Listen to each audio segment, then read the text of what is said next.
Вітаю, гэта выданне навіну на Белсаце і я, яго вядоўца Наста Печанькова. Летась рэжым засудзіў амаль 6 тысяч беларусаў. Такія звесткі падае праваабарончы цэнтр «Вясна», які падбіў вынікі пераследу за мінулы год.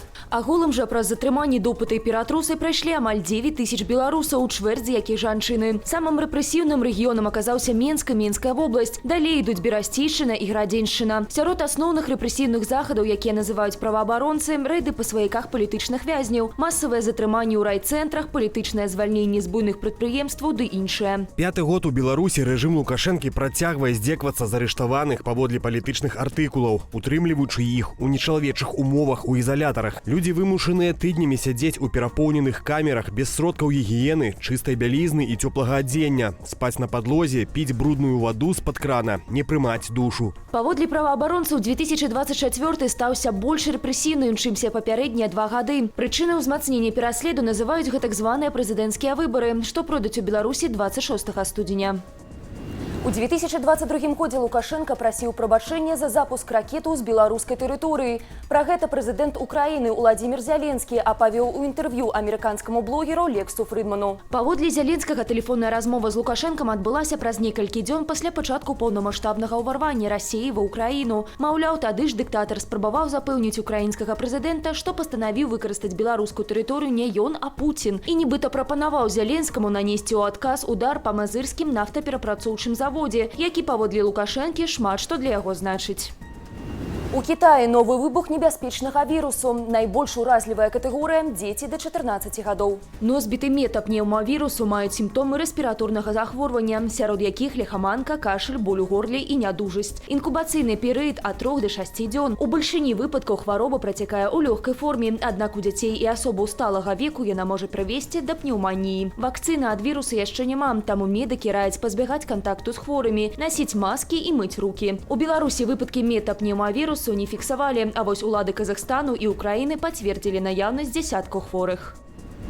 У США ўручылі прэмію «Залаты глобус». Сярод трыумфатараў крымінальны мюзікл «Эмілія Пэрэс» французскага рэжысёра Жака Ад'яра. Стужка атрымала 4 ўзнагароды. Пераможцам у намінацыі «Найлепшы фільм» сталася драма «Бруталіст». Таксама ўзнагароды атрымалі рэжысёр стужкі Брэйді Карбэй і актор Эндріен Броуді. Свой першы глобус узяла Дэмі Мур за галоўную ролю ў фільме «Субстанцыя». Без аніводнай статуэткі засталася стужка Анора, у якой сыграў расеец Юрый Барысаў. Актор саступіў прыз за найлепшую мужчынскую ролю другога плану Кірану Калкіну, што сыграў у драме «Сапраўдны боль». Вернемся да беларускіх рэаліяў. Міністэрства гандлю распрацавала новую сістэму маніторынгу коштаў, з дапамогай якой плануе кантраляваць цэнаўтварэнне ў рэжыме онлайн. Паводле ведомства, новы механізм дапаможа бачыць любыя змены коштаў дыстанцыйна, практычна ў моманце іх змены. Цяпер жа адмыслоўцы атрымліваюць інфармацыю постфактум, альбо ў хадзе ўласнага правярання крамаў, альбо з інфармацыі Белстату. Адзначаецца, што сістэма будзе дзеяць не толькі на айчынныя, але і імпартныя тавары. Аўтаматычны механізм могуць увесці да канца года.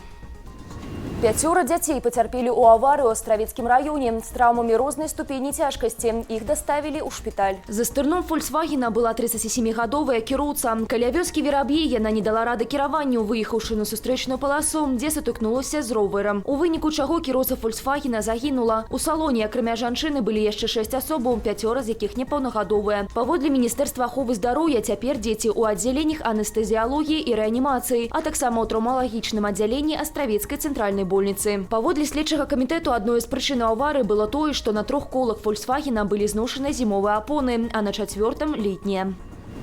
500 новых працоўных месцаў абяцаюць беларусам мінскія чыноўнікі. Менавіта настолькі работнікаў плануюць адкрыць смеццеперапрацоўчы завод на Трасцяніцкім палігоне. Новы завод пачалі будаваць у красавіку 2024-го, а ўжо сёлета яго плануюць здаць у эксплуатацыю. Пры гэтым у лістападзе гатовасць аб'екту складала 25-28%. Тады прадстаўнікі Гардарбуду адзначалі, што будоўля забяспечана ўсім неабходным, а праца вядзецца вахтавым метадам, у тым ліку ў выходныя дні. Паводле чыноўнікаў, новы завод дазволіць перапрацоўваць амаль усе камунальныя адкіды сталіцы, якіх штогод утвараецца 600-700 тоннаў. Калядныя імпрэзы ў Беларусі пройдуць пад наглядам міліцыі. Сілавікі пракантралююць месцы правядзення богаслужэнняў і тэрыторыі, што прылягаюць да святыняў. Таксама інспектары ДАІ будуць рэгуляваць дарожны рух і выкананне правілаў паркавання. Просим с пониманием отнестись к принимаемым органами внутренних дел повышенным мерам безопасности. соблюдать установленный порядок проведения массовых мероприятий, не допускать нарушений законодательства. Таксама сілавікі заклікаюць тэлефанаваць у 102 пры заяўленні падазроных асобаў альбо выяўленні пакінутых без нагляду рэчаў. На гэтым я з вами развітваюся. Захвочваю ставіць лайки, каментаваць і дзяліцца нашым выданнем, калі гэта для вас бяспечна. А таксама чытаць Белсат у Тэлеграм, QR-код на вашых экранах. Усяго вам добрага і беражыце сябе.